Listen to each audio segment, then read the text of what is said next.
Hello, this is News Desk. I am Amiesi Nyamiche Thompson. In the 60-minute package, commuters on Al-Faruk stretch of the road want government to quickly fix the deteriorating portions.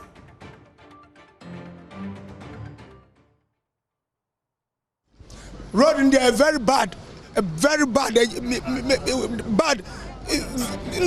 beyond bad. Details for you here on News Desk. Also, traders returned to the streets of Accra months after the Accra Metropolitan Assembly took them off. I saw my time, say I am brassy. It was about 3, it was 2 o'clock. I'm going to see a met now, say about 8. No matter what the cabba, I'm a Pamian, say, uncle. We'll hear from city authorities and the West African Examinations Council ready for WASSCE. Printed, normally we print in batches based on the timetable. So for the first 3 weeks, all the questions are ready.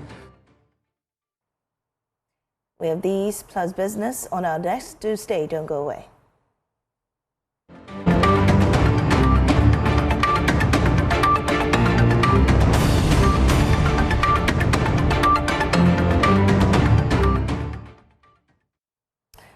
Let's start with commuters who use the Pokuase-Nsawam portion of the Accra-Kumasi highway are asking government to quickly fix the deplorable parts of the road. They say they've had enough of the dusty detours, the broken suspensions, and the endless wait for a road that has been under construction for years. There's more on this report by Michael Ashali. With each passing day, commuters and drivers are paying the price for government's inaction.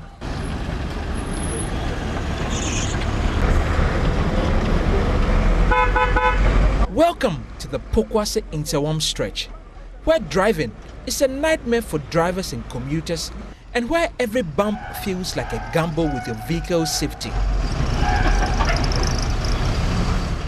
This stretch has been under construction for years, yet today, the contractor is nowhere in sight. The result?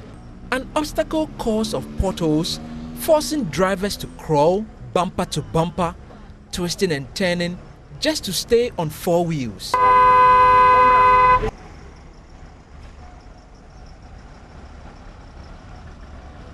On our visit, more than 20 vehicles were seen broken down in the middle of the road. Here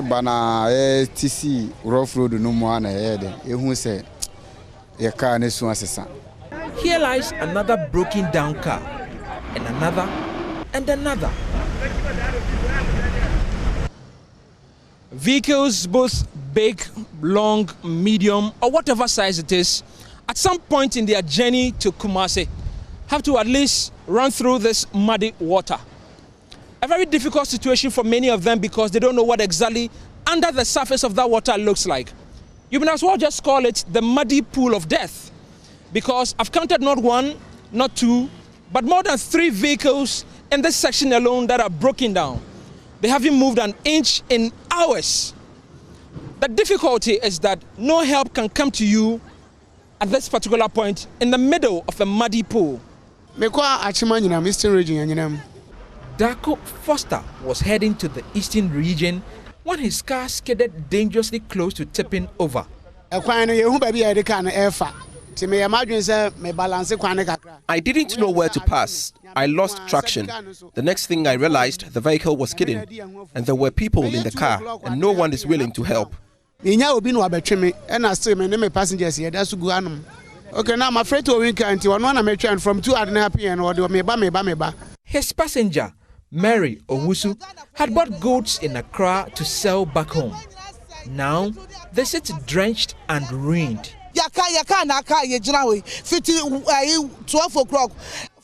The car has been stuck here since 12. There is mud in my goods and everything I bought to sell is destroyed. I lost my money today. While we were here, an STC bus got stuck. It was the second one that day in the same area. The driver, John Ate, is now visibly frustrated. A state bus, a whole state bus. Look at the situation in which it is. This is a state bus. Now see where we are. Government must fix the road. The road is very bad. But how bad is the road? Road in there very bad. Very bad. Bad. Beyond bad. Beyond bad. Passengers were forced to get out and wade through mud. For another passenger, time is money. He's now late to his appointment and losing both. Manaf, yes. This vehicle is sport. Are you from this vehicle, one of the passengers in there? No, I'm not, but from the other one, a similar STC that got stuck along. Another STC broken down, yes, same day, same time? Yes. From Burkina Faso to Tema, one long haul brought to a halt here. The road no good, I swear. Brima Tofik's cargo now sits in jeopardy after a key support beam broke in the struggle. If you come out from Amle, Cambodia, the road no good. So all the goods will be the load, I swear. But from Obakura, Odo Amele, plenty cars fall down for that place because of the road. The road no good. The day we go do 5 days to reach the Tema, but sometimes we do 1 month before we reach Tema. Taxi driver Alex Apiadanko says business is slow. Whatever he earns goes straight into repairs as well. The passengers are not boarding our taxis. Look at the road. We beg, please come and fix it.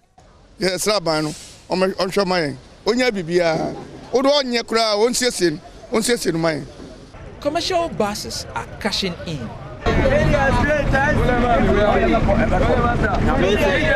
A journey from Pokuase to Amasaman, once 5 cedis, now cost 10. Janet Morte says it is broad day thievery. If you don't have 10 cedis, you can't move from here to Media.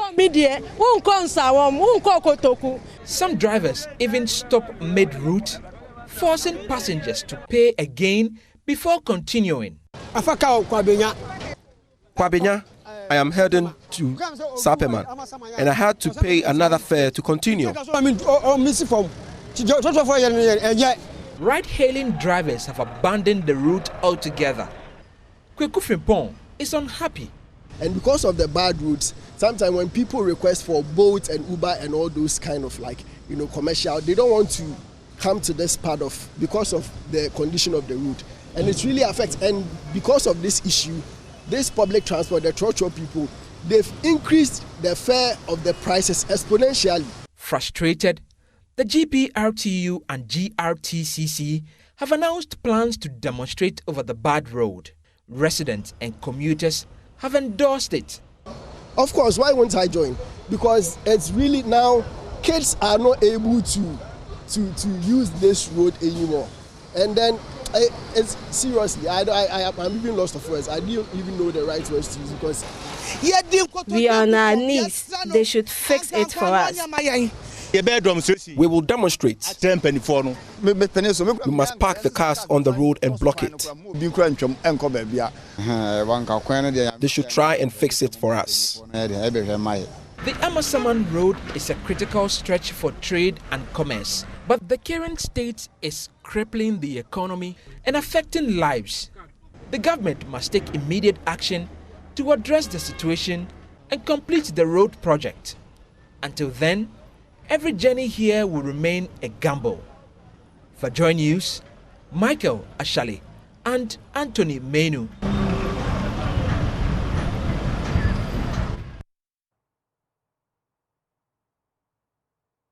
Well, Emmanuel Ohineyabo is General Secretary of the Ghana Road Transport Coordinating Council, joining us on the line. Also joining us is Abbas Moro, or the PRO for GPRTU. We're grateful for your time, gentlemen.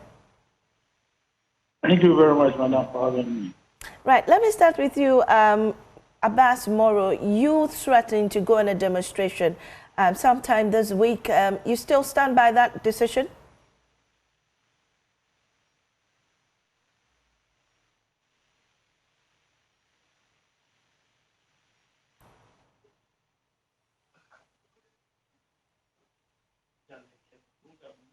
Ambassador, if you can hear me, I'm asking. Hello, yeah, I'm with you. Great. So I was asking whether you're still going on this demonstration sometime this week. Well, that is what we said. This morning I heard some machines are on site. So we'll wait till Thursday. If really something has been done, then we'll call it off. So when you say machines are on site, when did they start work? Has it eased the traffic or the situation on the road?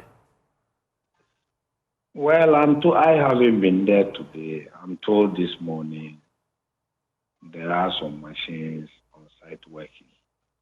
And all we said is we did not demand completion of that portion of the road. That wasn't what we said. We said at least the place using should be motorable. The portion that we are using should be motorable whilst the main work is going on. But, we made this for some days back, about 2 months ago. The road minister invited us and promised to do something for the road. We should give it not let this week. Lo and behold, that very week we saw machines on site. Some days they were withdrawn and there was nothing happening that piece of road. And for some time, this has got from back about 15 minutes journey from Pokuase-Nsawam. You now have to spend almost 2 hours. That's the problem. So if machines are on site and they are able to rectify that almost 2 hour journey for us, why not? We have no problem complaining. Well, let me bring in Emmanuel Ohineyabwa. He's with the GRTCC. Emmanuel, I mean, you've also seen and heard the complaints from that stretch. What are you hearing currently? We're just hearing that men have resumed, or the contractors resumed work on that stretch of the road. Is that the same, information you're receiving? So thank you very much, my sister. My regards to you about my good friend. Yes, I drove on that road myself yesterday. Saturday, I drove there. I think yesterday too, I drove on that road. Personally, I did not see anything, any machine there. So maybe if they have started this morning, that will be good news. Emmanuel, I'm sorry, but could you please speak up a bit for me, reposition yourself so I can hear you, yes. Yeah, well, I was saying that I drove on the road myself yesterday. All right. And I didn't see any machines on the road. Maybe if my friend Abbas has got wind of it, that's a great news. We are only monitoring as the events unfold. We are not demanding anything big from the government. We are only saying that just make a portion of the roads more travel for us, so that all of us can use. So if they have made an attempt to send machines on back side, it's a good news. We appreciate that. But I mean, from the report that we played, we've seen vehicles broken down, buses, trailers, and all that happening. What is the information you receive from your drivers when they ply that road? Yes. If you remember, about 2 weeks ago, we actually issued a communique threatening to increase our transport fares, be as a result of the nature of the bad news. Which some had already increased, by the way. Pardon me? Some had already increased from the report we played. Fantastic. So it's a situation on the ground that we wanted to make sure that we had to find a way of remedying it. You see, if you live beyond Amasamai and you cross in the evening, it's a hell. So drivers have just taken advantage of it. So we wanted to actually officialize it so that it wouldn't be like people are just doing it because of this. Well, after withdrawal, they are still doing it anyway. And that tells you the magnitude of the issue we have on the ground. To the extent that those people who travel to Kumasi, beyond Kumasi last weekend, had to go to Koforidua before they get wherever they were going. It's an issue we are not pleasant with, and I don't think anybody is pleasant with it.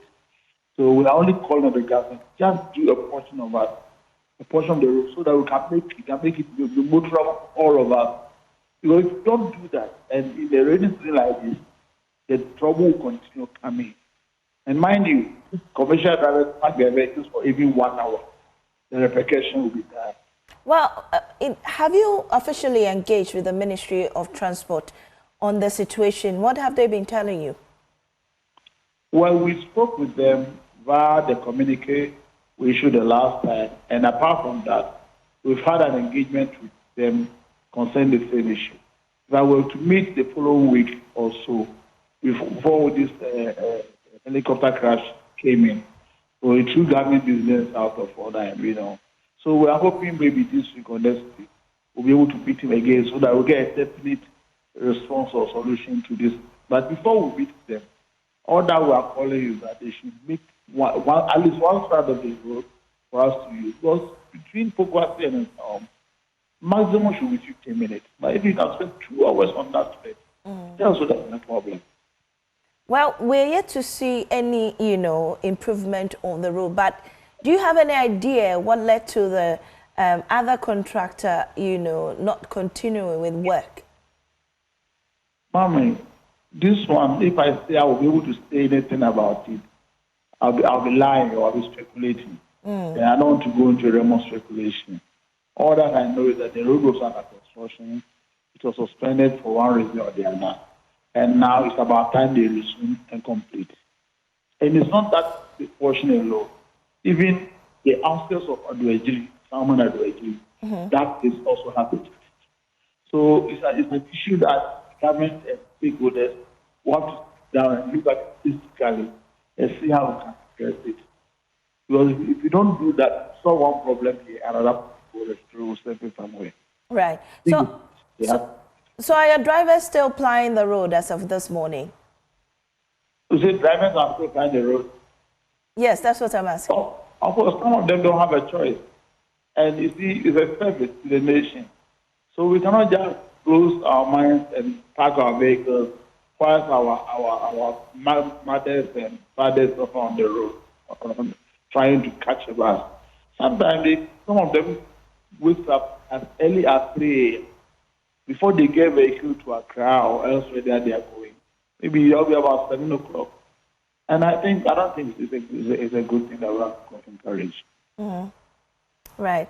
Thank you very much. So, do you have any, timelines when you're going to meet the minister or their representative on the road? Maybe today's Monday. Maybe before the middle of the week, we'll be able to see a date that would. All right. We have made up this known to them. Okay. Well, Abbas Moro, any last words before I let you off? We will still plead with those in authority to make the place more travel, because if you look at that particular portion, there is nowhere one can use, there is no any other alternative to be safe, and there are people that we are serving along that stretch as well. So we just plead with those in authority to make sure they make the place more travel for us, all of us. All right. Thank you very much, Bas Morris, PR for GPRTU, and Emmanuel Ohene Yabwa, General Secretary for the Ghana Road Transport Coordinating Council, giving us updates on the Nsawam Pokuase Road. Well, away from that, the streets of Accra are inundated with traders just a few months after the Accra Metropolitan Assembly and allied forces sacked these traders, asking them to move into stalls provided in the major markets. There's more of this report by Sheila Sechi. I'm coming to you live from the Mokola Market, the very heartbeat of Accra Central, where this is the economy hub of the country, if you ask me, where some few months ago, the Accra mayor, led by the Accra mayor, that's Honorable Michael Alotekpapo, in an effort to ease traffic, enhance safety, and reclaim public spaces, introduced the Accra decongestion exercise. And I remember back in May 20th, it was a dramatic exercise. This whole space, as you see it, was completely bare. Traffic was easy. Pedestrians were moving to and fro quite comfortably. But what do we see here today? It's quite the opposite. So we're here to ask the question, did the Accra decongestion exercise fail? And why did it fail? I remember during the launch of the exercise, the Honorable Michael Alotekwapo clearly mentioned, and it rings true to this day, that, and I quote, "This is not a 9-day wonder. We will make sure that our streets are clear," unquote. What we see here is the direct opposite to his words. So we are here to find out, number one, was the exercise too lenient? Number two, is the decongestion exercise very paramount to our very living? And number three,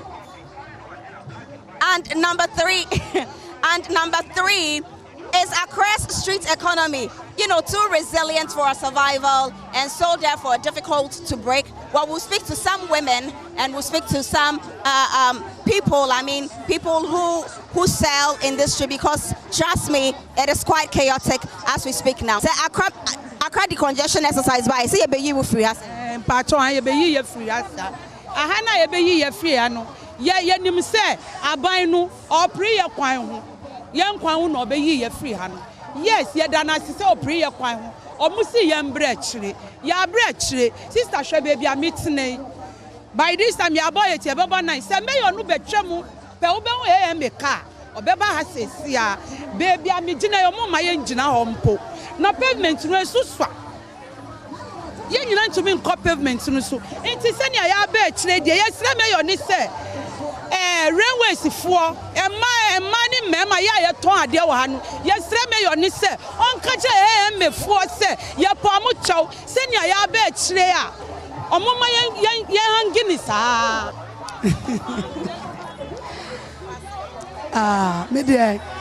me yo no buy no ka se emma ye color require mu but ye mbra soro na ye hia ni kakra se na be aye nyina ye wo betoy.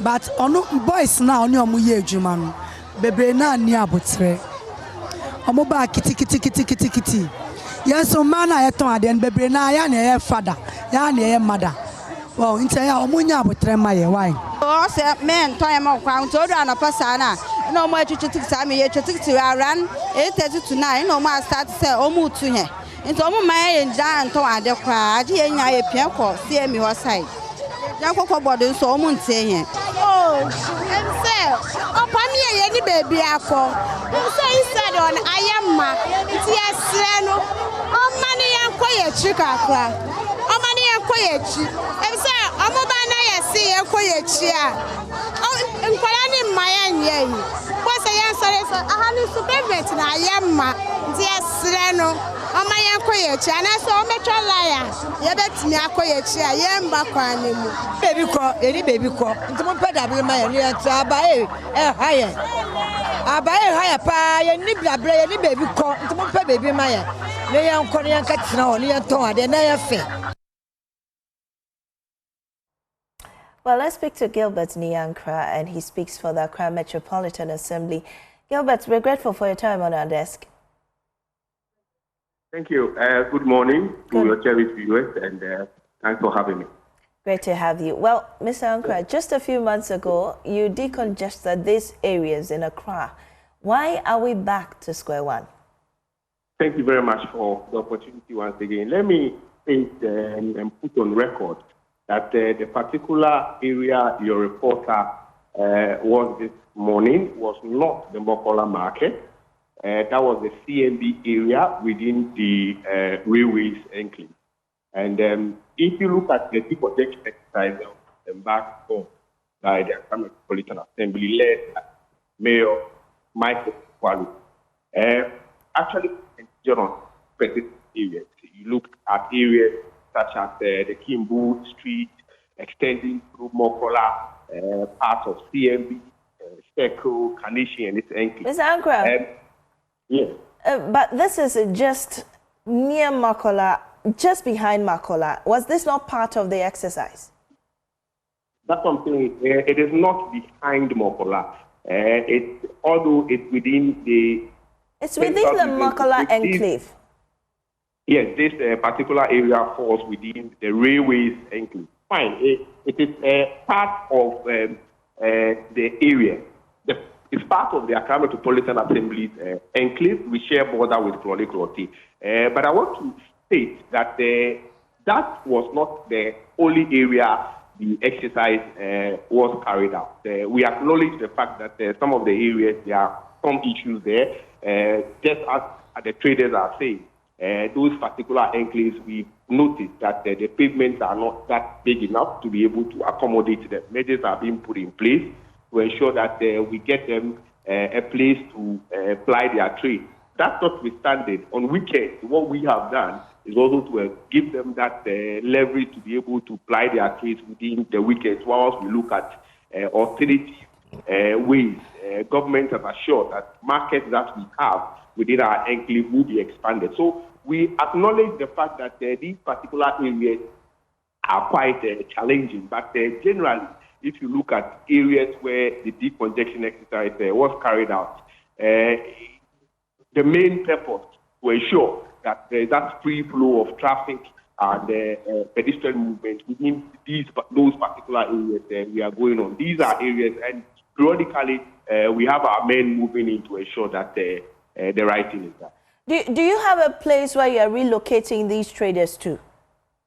Let me state that Mayor Michael Pokuase has stated categorically that, if you look at the Slaga market, for instance, measures have been put in place to ensure that those markets are expanded.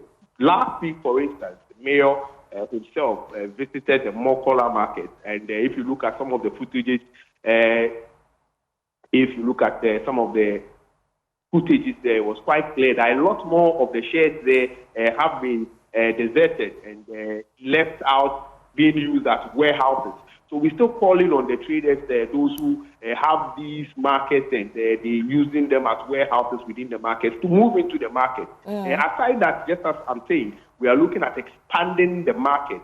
So if you look at the Slaga market, for instance, if you look at the Tuesday market, if you look at Pokuase-Nsawam market, and as part of his engagement last week within the Mokola, the Pokuase-Nsawam market, he even visited the Mokola clinic. There is a government clinic there, and the measures have been, he announced plans to expand that market into a 3-story. So measures have been put in place to ensure that we'll be able to expand the entire areas to be able to accommodate a lot more of the traders. In as much as we are doing that, issues of health is also important. That was why he was echoing plans by government to ensure that we expand that Mokola government hospital to be able to take care of the health needs of the traders as well. Would you not agree that sometimes we put the cart ahead of the horse before ensuring that these traders, you take them out of the place, you essentially do not take them to anywhere, quote unquote, and then they return because they really do not have any place to sell their wares. Then we come back, we repeat the same cycle, it happens again, they return. Why don't we expand the markets first? Take them into the markets, and then now we know that there's a place for you, and so you need to move there. Instead of you do not expand the market, and now the traders come back to the streets, and we keep, expending resources on these things, and they keep, continuing the same way. Let me state that within the past 5 years, the Accra Metropolitan Assembly has renovated over 2 sheds within the Mokola market itself to accommodate more of the traders.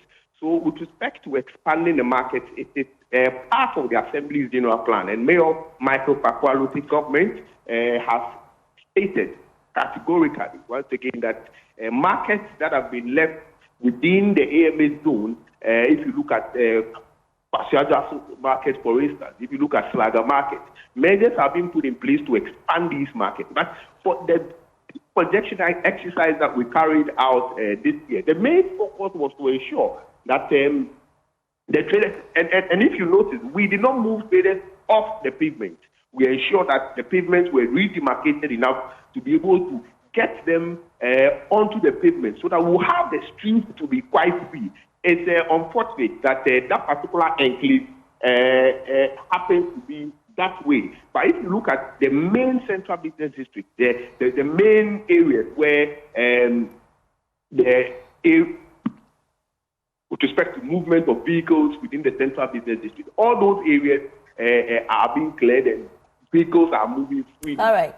That particular enclave, let me assure that measures will be put in place to get these women some things to fly their market so that that enclave as well will be quite free. But there is close collaboration with our sister assembly, Al-Faruk, to ensure that we embark on this exercise more successfully. Well, Gilbert, there's also another pressing issue about tickets that are sold to these women to allow them sell. So they feel entitled. Since I'm paying for it, I'm entitled to that space that I'm selling. Who are behind these ticket sales if those places are not demarcated for them to sell there? Let me state that the ticketing falls under the toll system of the assembly, and that is mandated by law. So far as you are within the enclave of any municipal assembly, any metropolitan assembly, if you are embarking on any commercial activity, you are expected to pay a toll of 2 cedis. And this is 2 cedis. This is not any permitting, mandating you or giving you right of permit to stay where you are. That is not it. And the traders themselves know these are daily tolls, 2 cedis daily tolls for embarking on commercial activities within the entire enclave. So if you move within the AMA zone, for instance, and you go to Al-Faruk zone, and you are even a pure water seller, you are hawking. So far as you find yourself within their zone, you will have to pay that toll. That is not to legitimize your stay or their stay at any specific location. And they acknowledge that fact. Recently, the mayor even went to the Katamanto market as part of our revenue generation drive to introduce this new toll system to them. And they embraced it well. So the traders, they don't have any issue when it comes to the issues of tolling. They know it is not it is not something legitimizing their state. I mean, let me quickly add that we are encouraging them. Issues of sanitation is key.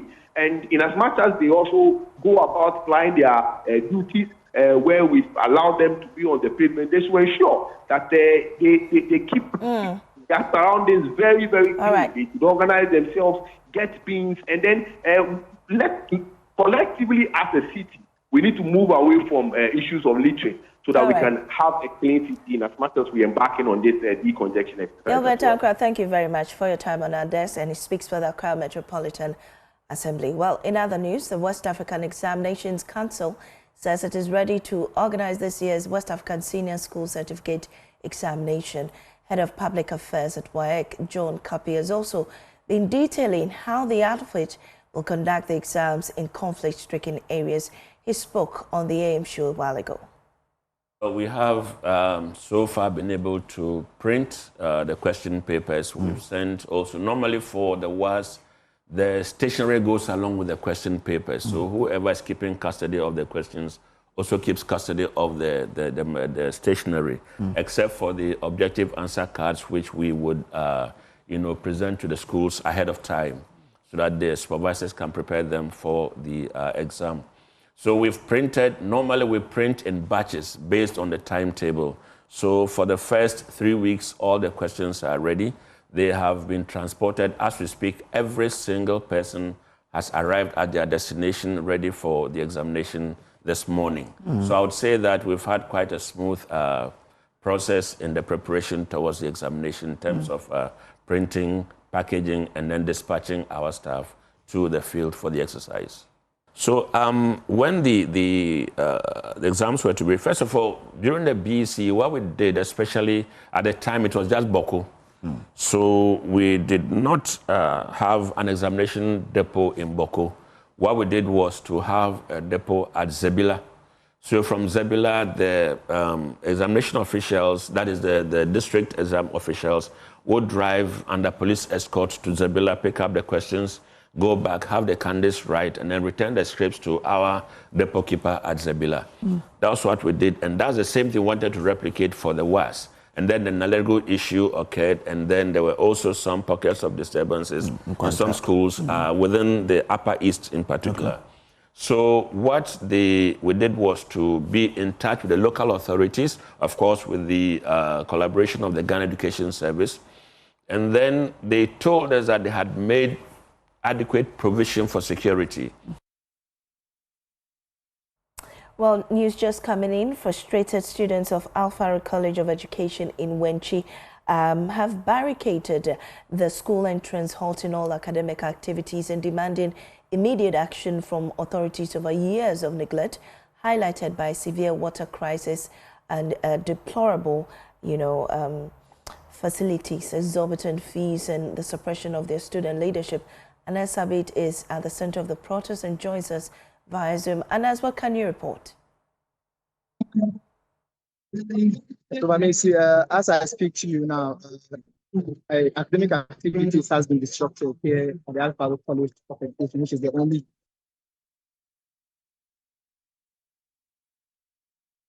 students claiming. I don't know if you got the first points I made earlier.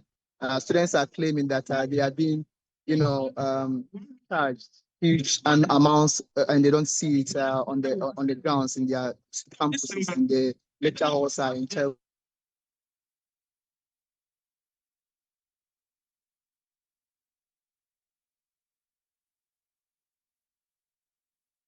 state. They don't have enough. They are not allowed to celebrate that claiming celebrations around the Islamic teachings, and as a result, they will not allow the students, celebrate this. As yet, all these are being charged, and these students are saying, as I speak to you now, they are being fed once in a day, one hot meal, and even that one has issues. The school do not have reliable water source. All these are compounding the issues here. Students are claiming life in this particular campus is, a very difficult one, and they are not going to allow academic activities to continue. In fact, they are not even allowing lectures access to the school until these issues are raising resolved. As I speak to you, they are. I want to see what is actually happening here. They are protesting, and they are saying nothing the school authorities will say will calm them down. I have quite a few of them who may be speaking with us this minute. The authorities are engaging them in a way, but they are saying that this has been the order of the day over the years, and so nothing the authorities will say will convince them. So, Mamesi, this is the situation here at the Al-Faruk College of Education. We are trying to get what the authorities are trying to tell these students here, but the situation is not easy. The police officers are here, they are packed out there, they are not allowed entry by the students. So that is the current situation. We may want to listen to what the school authorities are saying here, if only time will permit us. If not, we'll get updates later in our subsequent bulletins. If you like me to keep quiet and listen. As management in the school and this school for your betterment. For life, sometimes there are challenges.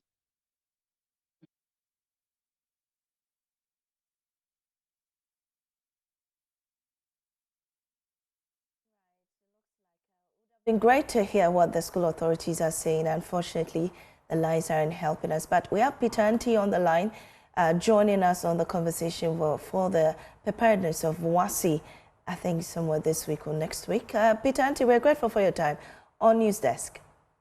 And then the anomalies. Only to your. We are right. Almost finished. So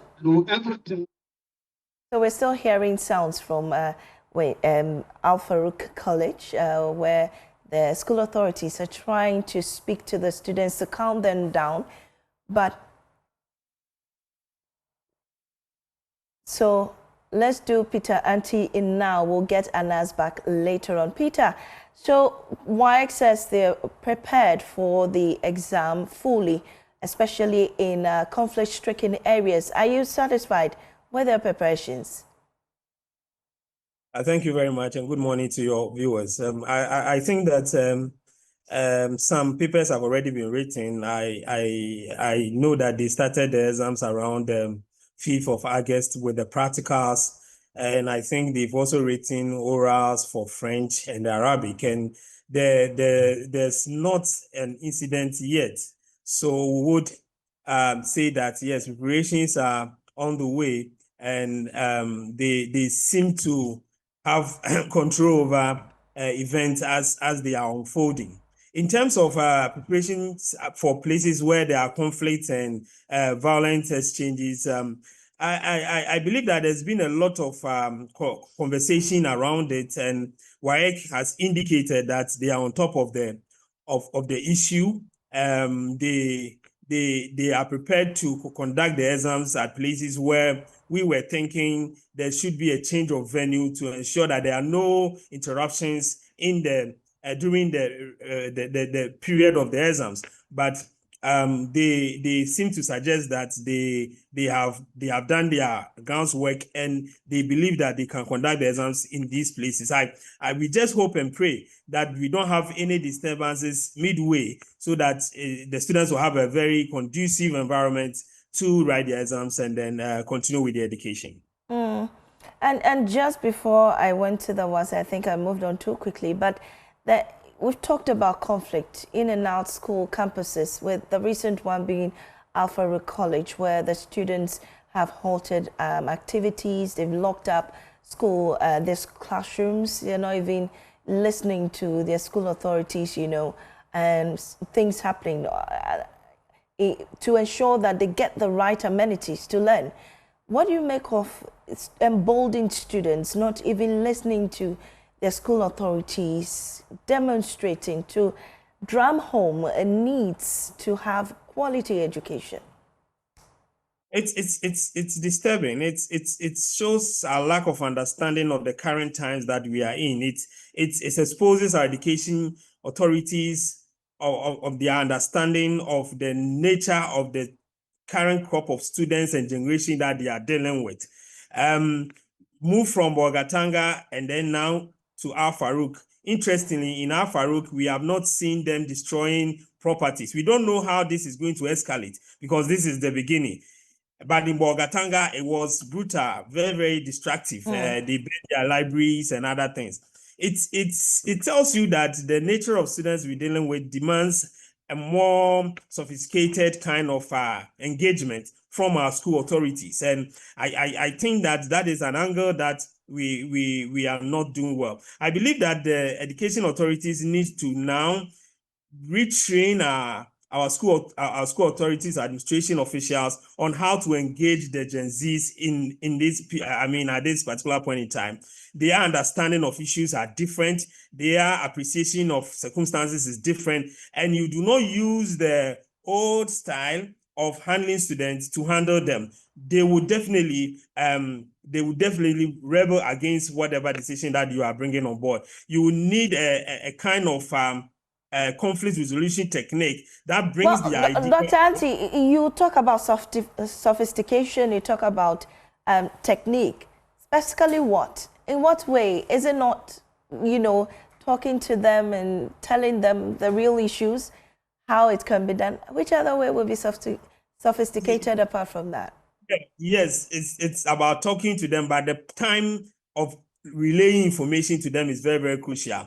If they feel part of the process, they would definitely ensure that the right things are done. And that is what I mean by that. You don't wait till things escalate before you engage them. They need to be walked through the process right from the beginning. So if you listen to the Al-Faruk incident, you will see that the student says that every time they complain about this, they are being told the same thing. It means that there has been a break in trust in terms of the words of the authorities. That is the kind of thing that the school administration shouldn't do to a generation like this that is so interested in in organizing and coming out with anything that they will be able to do. So we think that there are new techniques in conflict resolution that school authorities needs to be taken through. That should be the work of the education officials. Again, we have to also understand that you need to pick information right among the students, and that is why you have prefects. That is why in some schools you have people who give information to housemasters, to senior housemasters, to headmasters. You will need to gather all these forms of information, intelligence among the students before things even get out of hand.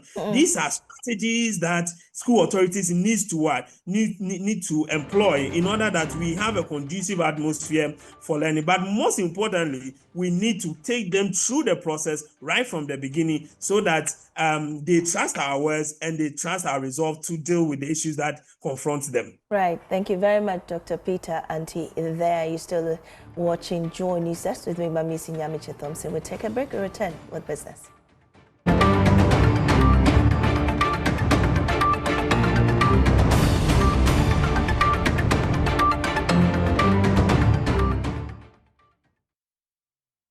Welcome back to Business here on Newsdesk. My name is Winston Taki, and now to our first business story. The Mine Workers Union of the Trades Union Congress has expressed worry about the increasing cases of non-standard forms of employment in the mining sector. According to the union, as at the end of 2024, over 90% of the workforce in the mining sector are engaged in non-standard forms of employment, with standard employment sitting at just 10%. Here's a report from the National Union Executive Council meeting held in Takwa. According to the Ghana Mine Workers Union, the significant shift exacerbated by the continuous fragmentation of production and outsourcing in the name of local content participation, workers now have lower levels of employment protection, high degrees of uncertainty, and face higher risks in respect of workplace accidents or injuries. This, they say, have surged in workers and trade union rights violations and job insecurity. Speaking at the union's National Executive Council meeting, Deputy General Secretary of the Ghana Mine Workers Union, Jerry Ando, said government must take a special interest as this has serious ramifications for the stability of the mining industry going forward. The current phenomenon where aspects of the mining business and jobs are found out at the least opportunity under cutthroat prices simply on the back of profit maximization must stop, since its arrangement continues to threaten and undermine the decent work agenda and impoverish our members. Astonishingly, this continues to happen at a time when the prevailing business environment is super favorable. Delivering a solidarity message, Secretary General of TUC Ghana, Joshua Ansah, said TUC Ghana is committed to supporting the Ghana Mine Workers Union in its efforts to improve working conditions, promote occupational health and safety, as well as advocate for the rights of miners. The TUC Ghana is committed to supporting the Ghana Mine Workers Union in its effort to improve working conditions, promote occupational health and safety, and advocate for the rights of miners. We will continue to work together to address the trends facing the mining sector and to ensure that workers' voices are heard. The National Executive Council meeting saw the election and swearing in of new National Executive Council members. That's all for business here on Newsdesk. Back to Mamiesi for the rest of the bulletin. Mamiesi. Thank you, Winston, for that business update. But that's all we have for you on our desk. We'll see you again tomorrow. There's more news on myjoyonline.com.